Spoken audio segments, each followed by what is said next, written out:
Yo, Peaceblade here with another video. Today we're going to be talking about draw steel kits and which I think are the best. If you don't want to look through all of them, there's a couple good options for you I would recommend.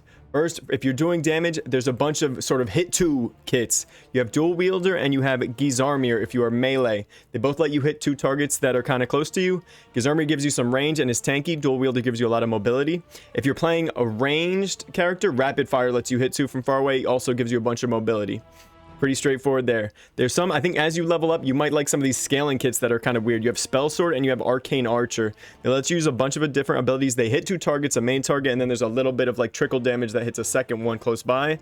But the interesting thing about these is as you level up and your main stat increases, the damage is going to increase. So these are going to be better at higher levels. If you are not looking for damage, you can tank, and the 2 big ones I'd recommend are Shining Armor. Is just straightforward. You're really tanky. It gives you an ability that lets you taunt a creature that you hit. And the other one is the Mountain. Gives you a ton of stability at the cost of some health.